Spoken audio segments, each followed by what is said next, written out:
so now you're getting anxious to see if you can make some of this stuff happen. How hard is it to do? Let's get started and see. The absolute minimum you have to do so an operator can enter data is to create a record format. This is a screen displayed to an operator that has areas for him to key data and brief descriptions of what data to put into these areas. This is the first piece of programming, even though you don't have to write any code using a programming language. Unibase has a generator for record formats. Computernix today might call it a wizard. The generator helps you create a screen by letting you paint the layout just as you want the operator to see it. Then it creates the Unibase code needed to display the screen to the operator.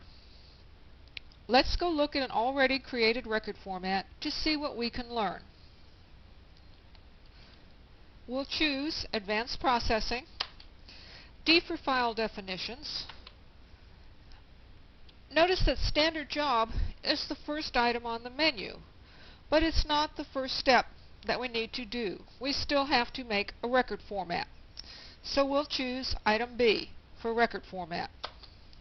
Now, let's take a moment to look at this menu. It's identical for almost every item on the File Definitions menu. Some of the functions are similar to the ones we learned in File Functions. We can display record formats, delete them, rename them, and copy them.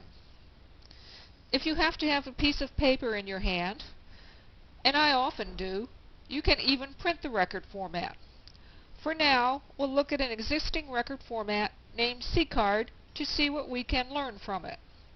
Let's choose C for change, type in C-Card, and of course press field release.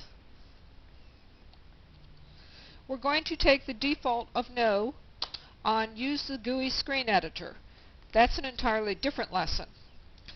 So I press the field release and of course the release to proceed.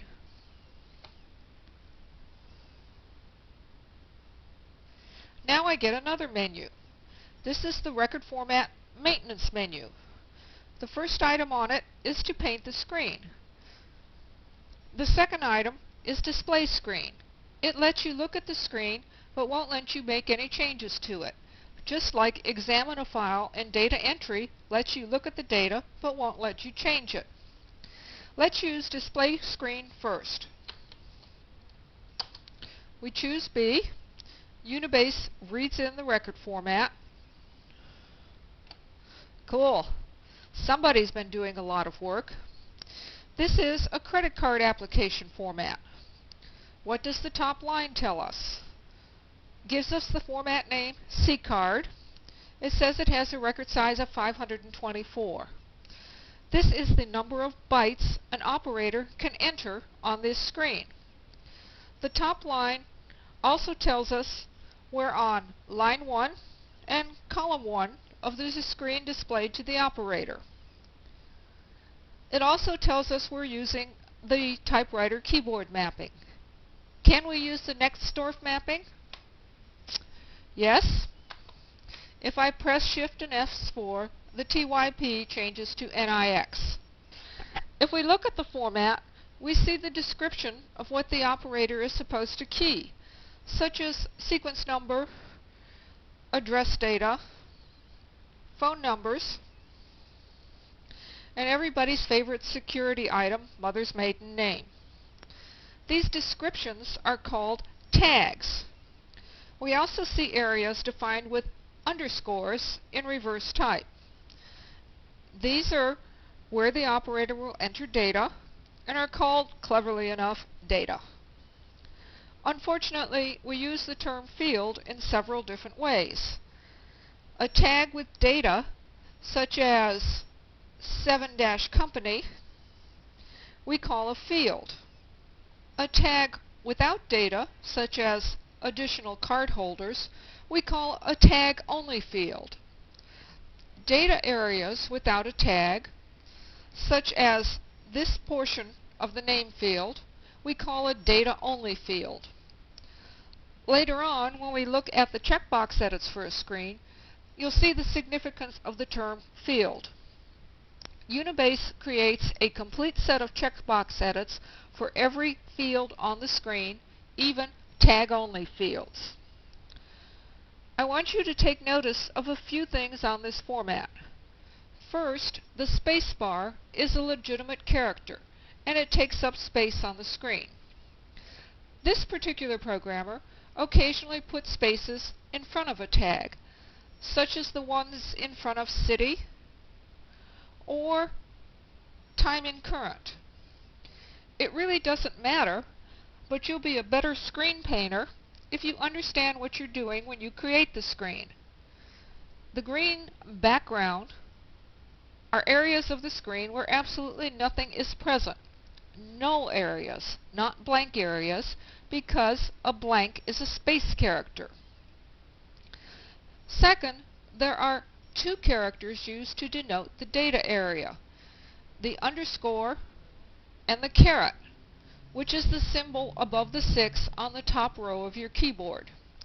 The caret denotes the beginning of a field, so it's possible to have two fields right next to each other that will appear as one field to the operator. Third, the record size at the top of the screen is the sum of all the underscore and caret characters in this format, even if you can't see them. Fourth, and this isn't obvious, but it is important to know, Unibase identifies each data field with a field number. It doesn't matter whether or not the data has a tag. The numbers are assigned sequentially from left to right and top to bottom. This means sequence is field 1.